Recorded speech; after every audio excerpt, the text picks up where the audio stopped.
This is the Truth Network. Hidden treasures of the 119th Psalm.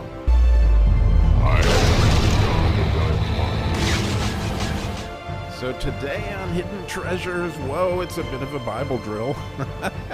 As you know, I love to do what actually it said in Psalm 119, where in the iron section it said, order my steps in your word, that not any iniquity would have dominion over me. So I love to ask God, where do we want to go in his word? And I did that this morning. And he sent me, interestingly, as we were still in this review, I thought we might be going back to Philippians, but no, he said he wanted me to go to John chapter 5. And you might remember that John chapter 5 has to do with the paralytic that is at the Pool of Bethesda.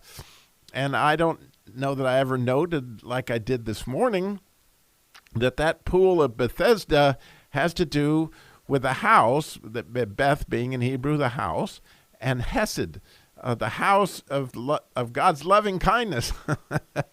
And so the paralytic found himself there at the sheep gate, right? And of course, if we just finished the 119th Psalm, we like sheep have gone astray. So a good place to be when you're a paralytic is in the right outside the sheep gate in the house of God's loving kindness. And of course, Jesus approaches this man and asks him this question that we're all very familiar with, or I hope you're familiar with, where he said, essentially, do you want me to make you sound, or do you want me to make you whole?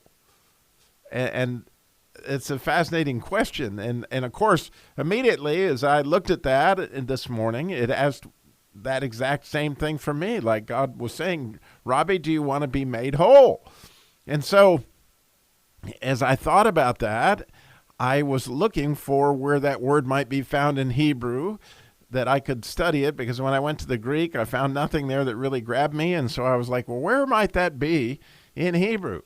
And so I thought about, similar to Jesus, where there might be a healing in the Old Testament. And so I recalled that what I call Elisha, some people call Elijah, however you want to say it, it's Elijah's disciple that was very much like Christ. You right? Remember, he was plowing with the 12 oxen, and he followed John the Baptist, so to speak, since Elijah was that picture.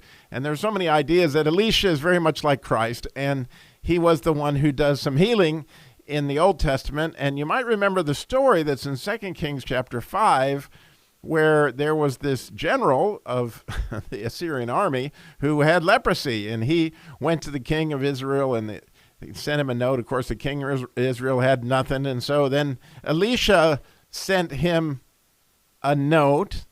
He actually went to Elisha. Elisha sent him a note. He didn't come outside and wave the magic wand over him, anything else. He just sent him this note. And in that note, it said that he was to go wash himself in the Jordan 7 times, and he would be made, his flesh would be made new, where his flesh would be restored. And so as I thought about that, it's not unlike the situation where he would be made sound. And so that word became very important to me. Like, what was the word that Elisha used in this particular scenario? And so the word that he used is Shuva. And in Hebrew, the word Shuva has to do very much with the prodigal son, because the idea is repentance. Like, it's going to be made new. And so when the prodigal son was in the pig pen and he turned back towards the father, at the point he turned back, that is Shuva. That is the idea of returning. And so it's really, really cool. And this has everything to do with the 119th Psalm. And that's how we go from 2 Kings chapter 5 over to Genesis chapter 3. Because what did God say to Adam after he sinned?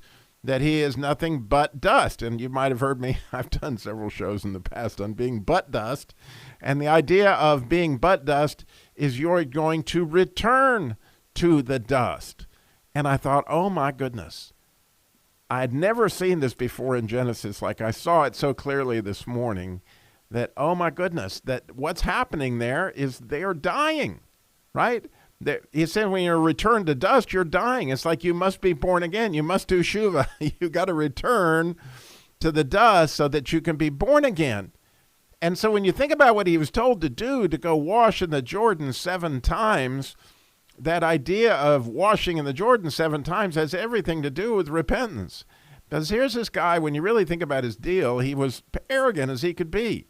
In other words, he was mad because Elisha didn't come out and wave his magic wand. He was mad at the king of Israel because he didn't do anything.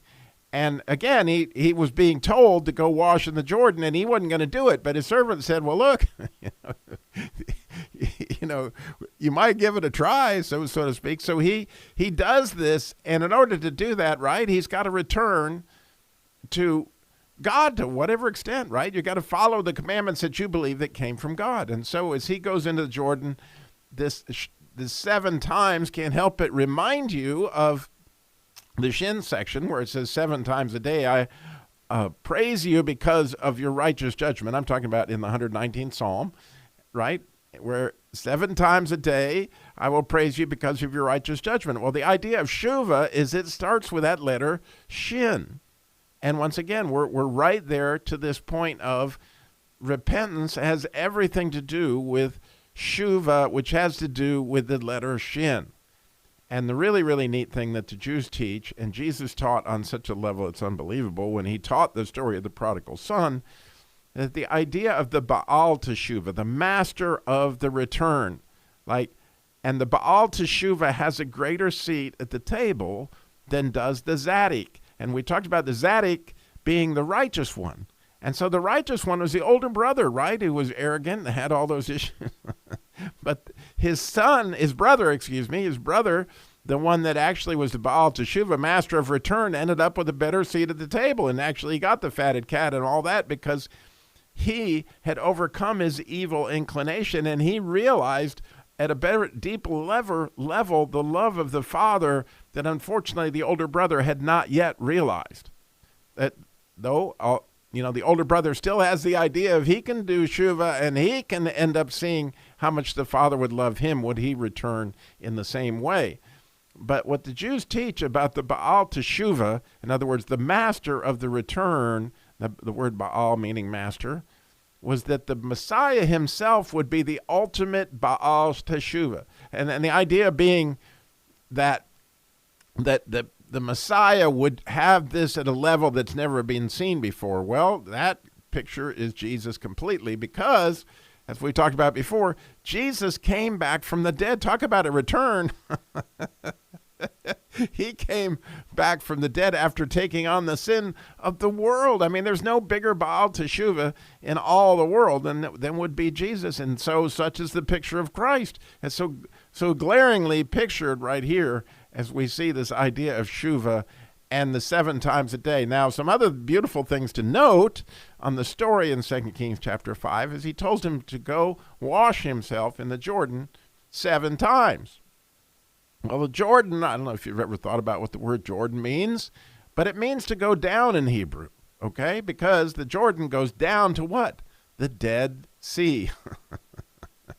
And so as we go down in the baptismal waters, wherever you've been baptized, I'm going to bet anything, or I'm going to hope that they said you're buried in the likeness of his death and raised to walk in newness in life. I mean, it's an amazing thing. The Jordan River goes down to the Dead Sea, but it goes up to Galilee. Okay, that's just the way it goes. So, if you think about this idea of having the opportunity 7 times to wash himself, you can't help but see how the 119th Psalm comes so clearly into play as we're studying this idea of what Jesus said to the paralytic, right? That do you want to be made sound? Well, here's how. Essentially, Shuva, which means, in this case, so much that we've got to return to the dust. We've just like it said in the beginning verse of the Dalet section, you might remember King David said, my soul cleaves unto the dust. Quicken thou me according to thy word. In other words, when he cleaved to the dust is what you're dying. And to be quickened is being made alive again. Here's how we get born again. And so at the point in time that we die to ourselves, he who loses his life for my sake will find it. Thanks for listening.